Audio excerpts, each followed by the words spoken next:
다니엘 14장의 말씀입니다.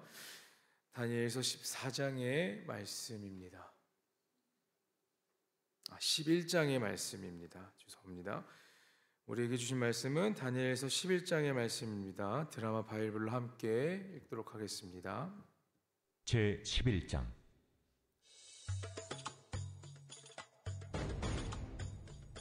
내가 또 메대 사람 다리오 원년에 일어나 그를 도와서 그를 강하게 한 일이 있었느니라. 이제 내가 참된 것을 내게 보이리라. 보라, 바사에서 또 새 왕들이 일어날 것이요, 그 후에 넷째는 그들보다 심히 부요할 것이며, 그가 그 부요함으로 강하여진 후에는 모든 사람을 충동하여 헬라 왕국을 칠 것이며, 장차 한 능력 있는 왕이 일어나서 큰 권세로 다스리며 자기 마음대로 행하리라. 그러나 그가 강성할 때 그의 나라가 갈라져 천하 사방에 나누일 것이나 그의 자손에게로 돌아가지도 아니할 것이요, 또 자기가 주장하던 권세대로도 되지 아니하리니 이는 그 나라가 뽑혀서 그 외에 다른 사람들에게로 돌아갈 것임이라.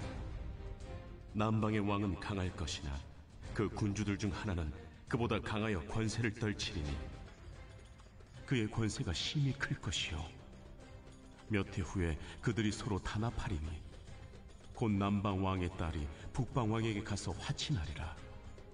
그러나 그 공주의 힘이 쇠하고 그 왕은 서지도 못하며 권세가 없어질 뿐 아니라 그 공주와 그를 데리고 온 자와 그를 낳은 자와 그때 도와주던 자가 다 버림을 당하리라. 그러나 그 공주의 본 족속에게서 난 자 중에 한 사람이 왕위를 이어 권세를 받아 북방왕의 군대를 치러 와서 그의 성에 들어가서 그들을 쳐서 이기고 그 신들과 부어 만든 우상들과 은과 금의 아름다운 그릇들은 다 노략하여 애굽으로 가져갈 것이요, 몇 해 동안은 그가 북방왕을 치지 아니하리라. 북방왕이 남방왕의 왕국으로 쳐들어갈 것이나 자기 본국으로 물러가리라.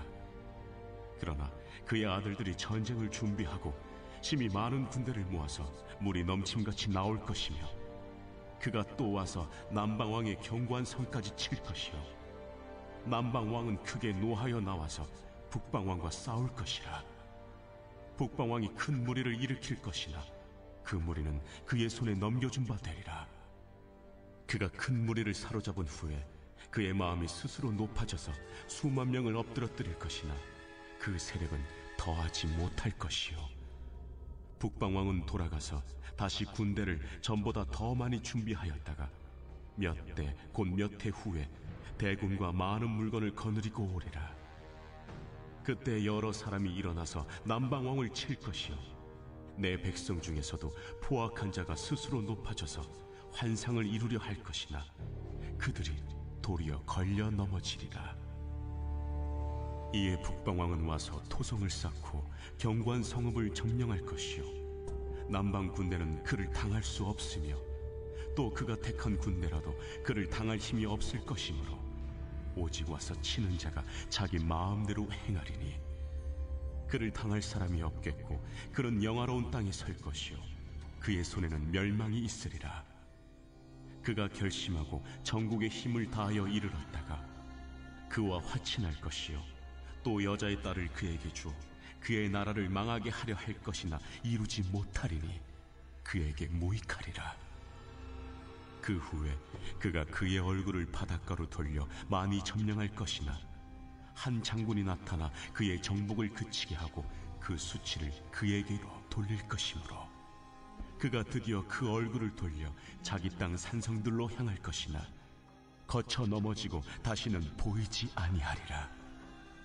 그 왕위를 이을 자가 압제자를 그 나라의 아름다운 곳으로 두루 다니게 할 것이나 그는 분노함이나 싸움이 없이 몇 날이 못되어 망할 것이요, 또 그의 왕위를 이을 자는 한 비천한 사람이라 나라의 영광을 그에게 주지 아니할 것이나 그가 평안한 때를 타서 속임수로 그 나라를 얻을 것이며, 넘치는 물같은 군대가 그에게 넘침으로 말미암아 패할 것이요, 동맹한 왕도 그렇게 될 것이며, 그와 약조한 후에 그는 거짓을 행하여 올라올 것이요, 소수의 백성을 가지고 세력을 얻을 것이며, 그가 평안한 때 그 지방의 가장 기름진 곳에 들어와서 그의 조상들과 조상들의 조상이 행하지 못하던 것을 행할 것이요, 그는 노력하고 탈취한 재물을 무리에게 흩어주며 계략을 세워 얼마 동안 산성들을 칠 것인데, 때가 이르기까지 그리하리라.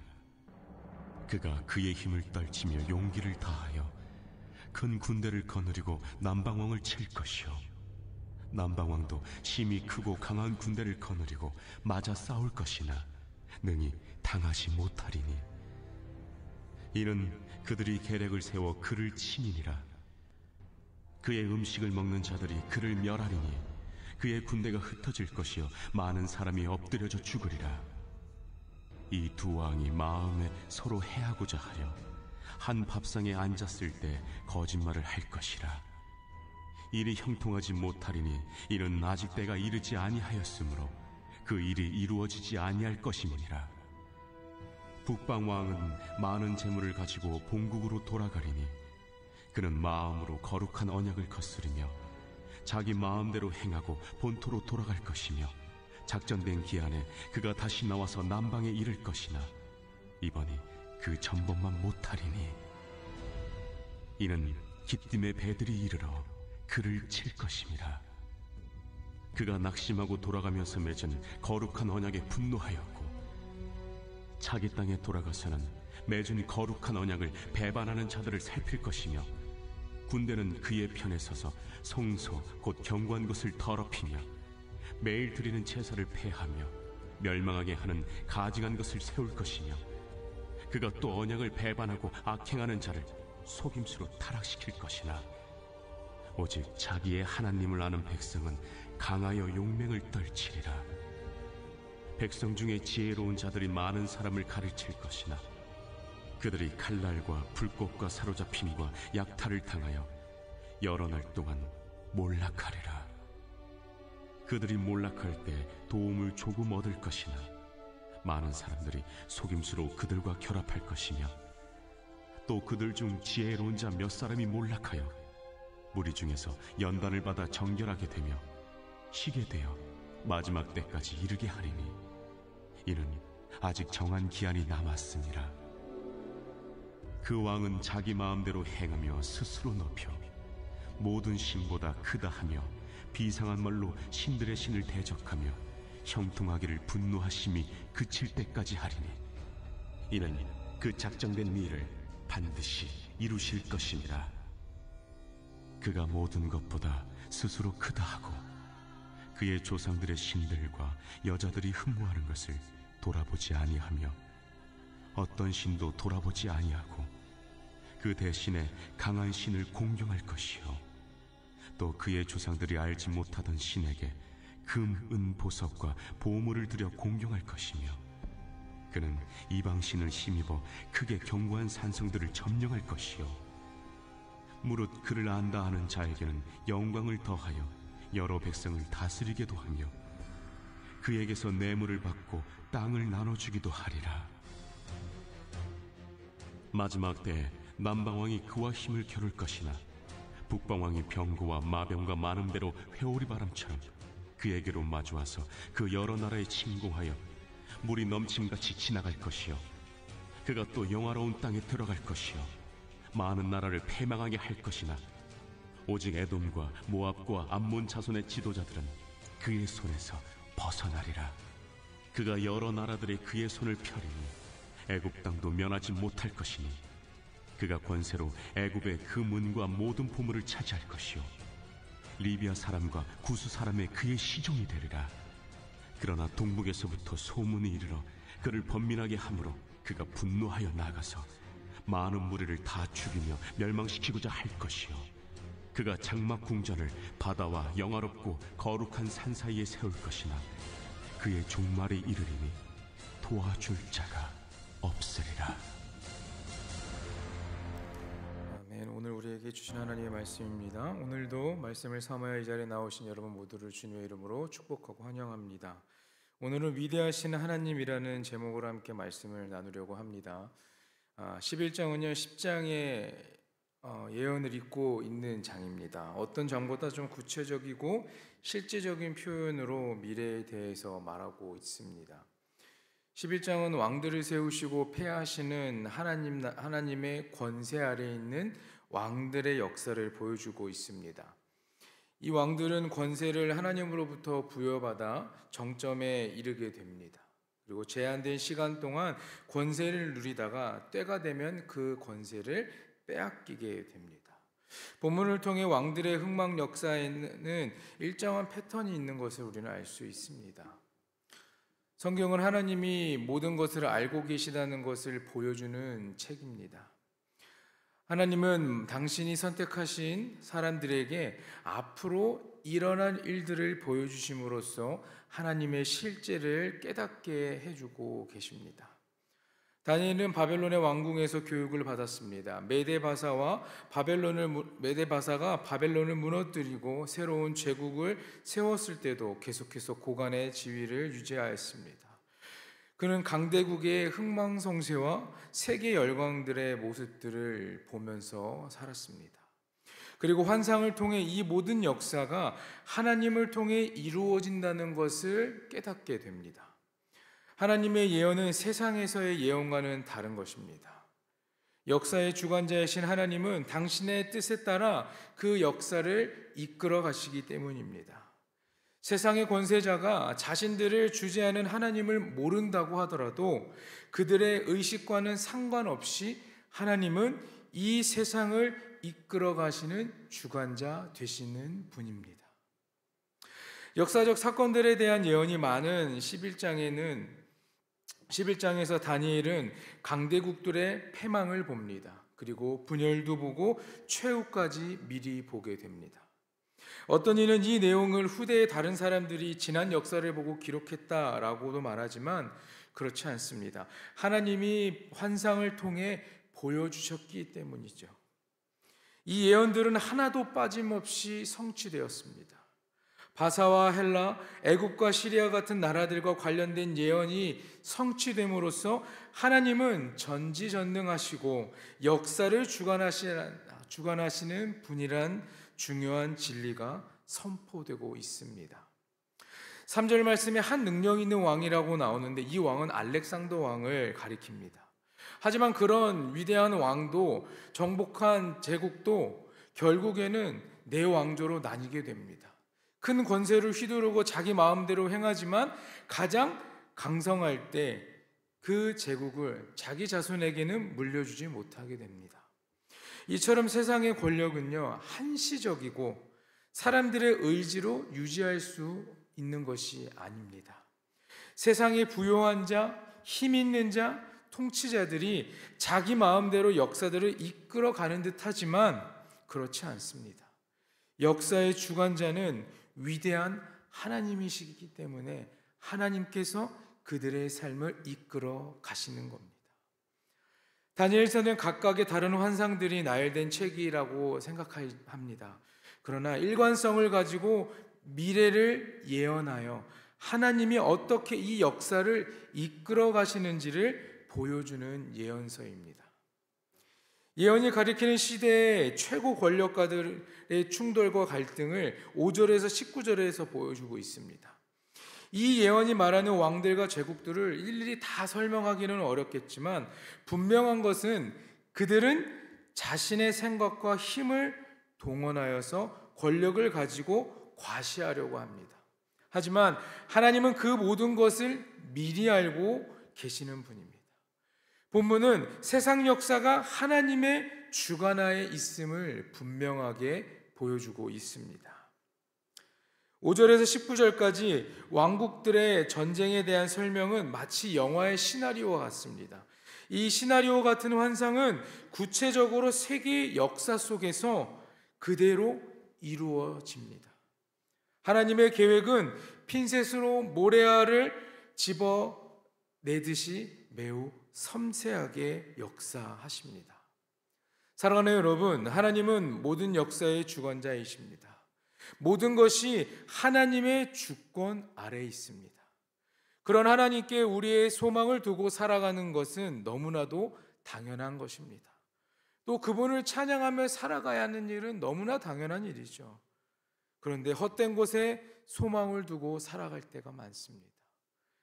우리는 세상의 것에 소망을 두지 말고 헛된 것에 소망을 두지 말고 유일하신 하나님께 소망을 두고 살아가시는 여러분과 제가 되기를 간절히 소망합니다. 세상의 모든 권력이 하나님의 통치하에 있다는 의식은 현대를 살아가는 성도된 자들의 마음과 태도에도 영향을 미칩니다. 다니엘서는 두 가지 흐름이 있습니다. 크게 한 가지는 제국의 역사들을 주관하시는 하나님의 다스리심을 보여주는 것이고, 또 다른 측면은 그 역사의 흐름을 살아가는 하나님의 사람들을 보여줍니다. 다니엘과 세 친구들이 겪은 일들은 그들의 기도에 응답하시고 그들을 지켜주신 하나님이 여전히 일하고 계심을 증명하고 있습니다. 두리뭉실한 예언이 아니라 주도적으로 이 세상의 역사를 이끌어 가시며 세밀하게 우리의 삶에 관여하시는 하나님의 행하심을 보여주시는 사건들입니다. 21절 이후를 보면요, 비천한 북방왕 안티오쿠스 4세의 행적을 보여주고 있습니다. 시리아와 애굽 사이의 전쟁은 약 150년간에 지속되는데 긴 전쟁의 세월 속에 유대인들을 박해한 왕이었습니다. 그는 왕위에 오를 수 없었던 사람이지만 온갖 관계를 써서 그 왕위에 올랐습니다. 그는 처음에는 백성들에게 지지도 받았습니다. 그런데 그의 행동은요, 갈수록 광기를 보이기 시작하며 예루살렘 성전에 우상을 세워서 유대인들에게 그것들을 섬기도록 강요했습니다. 또 자신을 신의 현현이라는 의미의 에피파네스라고 부르게 합니다. 자신이 나타나는 곳은 신이 나타났다라는 것입니다. 그런 안티오쿠스 4세의 모습을 보고 사람들은 신의 현현인 에피파네스가 아니라 에피마네스라고 불렀습니다. 이 에피마네스의 의미는 미친 사람이라는 뜻을 가지고 있습니다. 21절 말씀에 비천한 사람에 불과한 이 안티오쿠스 4세가 속임수로 왕이 될 것이라는 것을 말합니다. 아무리 탁월하고 많은 치적을 이루었다 해도 하나님을 대적하거나 믿는 자들을 박해하는 자는 비천한 자가 되는 뿐입니다. 경멸받을 존재에 불과하다는 말이죠. 그는 군사들을 준비시키고 애굽을 침공합니다. 그는 많은 재물들을 약탈하고 돌아오는 길에 거룩한 약속을 어기고 자기 마음대로 행한다라고 28절에는 기록하고 있습니다. 이것은 BC 169년에 일어난 성전 약탈을 가리키는 것이고, 그리고 그는 전쟁을 하고 또 동맹을 맺고 대제사장을 세우는 과정에서 온통 거짓으로 행했다라고 기록하고 있습니다. 이런 그의 행동은요, 종말에 나타나는 적 그리스도를 예표하고 있습니다. 적 그리스도는 마지막 때에 나타나 거짓과 속임수로 믿는 자들을 미혹하는 자들입니다. 성도는 그들을 경계해야 하며 예수님을 그리스도로 고백하며 참되게 그리고 거짓 없이 살아가야 합니다.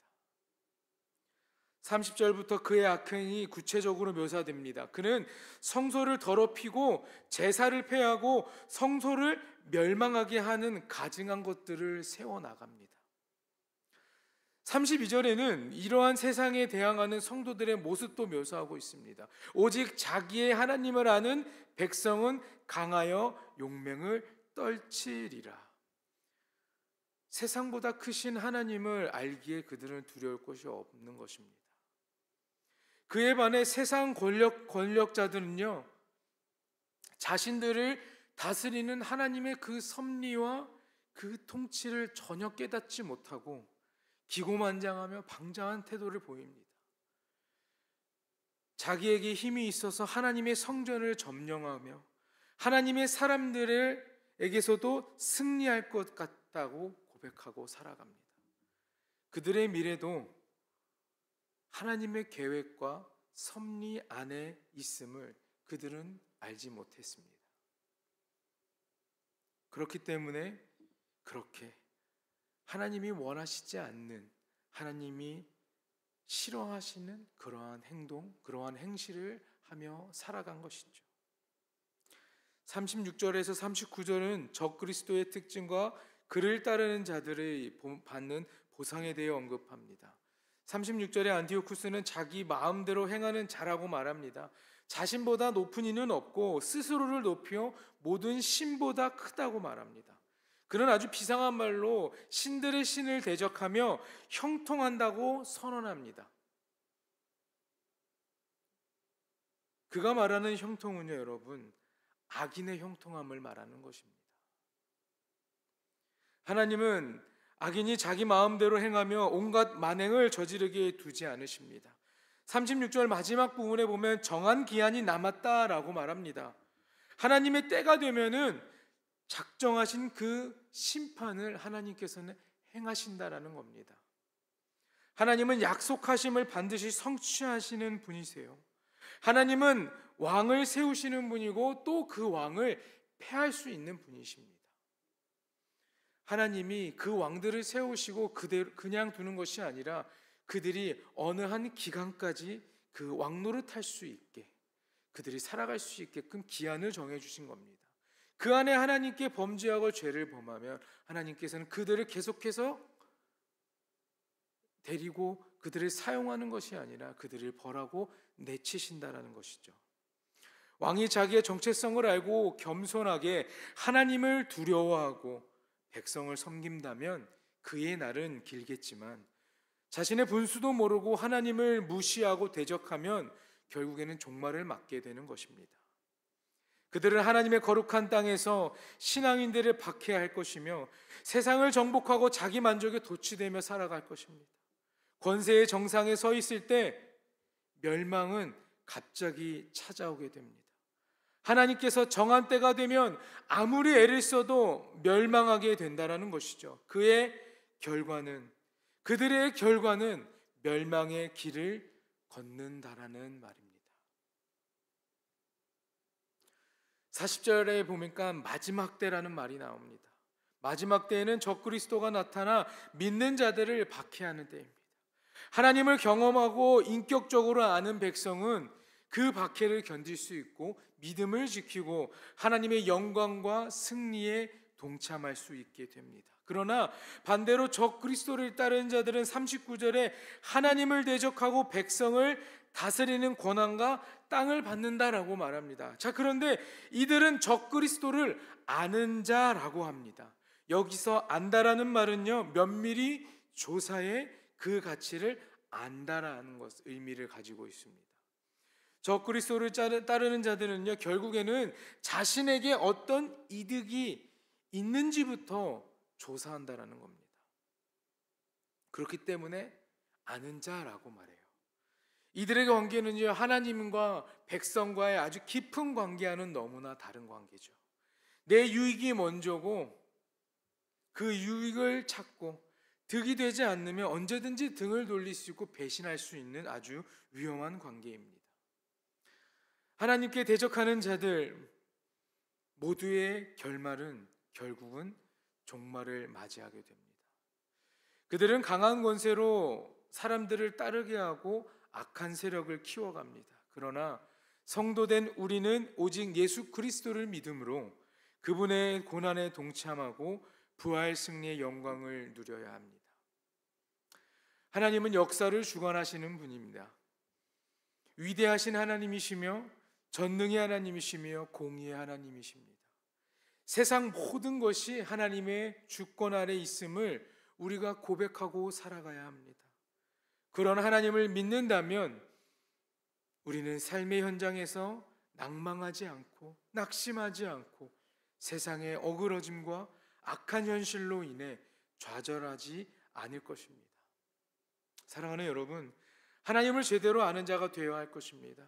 아브라함의 하나님, 이삭의 하나님, 야곱의 하나님, 그리고 나의 하나님이 되어야 한다는 것입니다. 여러분, 적그리스도와 연결되어서 종말의 심판을 받는 것이 아니라 하나님과 연결되어 있는 그 관계를 이어가면서 하나님께서 보여주신 그 사랑과 평안을 누리시는 여러분 모두가 되길 간절히 소망합니다. 하나님이 심판이 임하면 그 누구도 도울 수 없다고 말합니다. 세상의 헛된 것, 땅의 것을 쫓지 마시고 하나님 나라의 백성답게 하나님의 뜻에 따라 믿음을 지키면 우리의 신앙을 지키게 되고 최후 승리를 얻게 되는 것입니다. 하나님은 어려움 속에서도 당신의 백성을 버리지 않고 회복과 치유를 보여주시며 우리의 손을 꼭 잡고 계시는 따뜻한 하나님이십니다.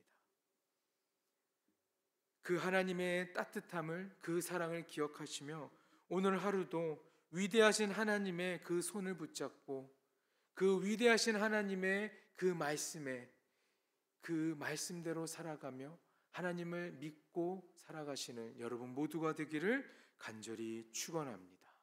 기도하겠습니다.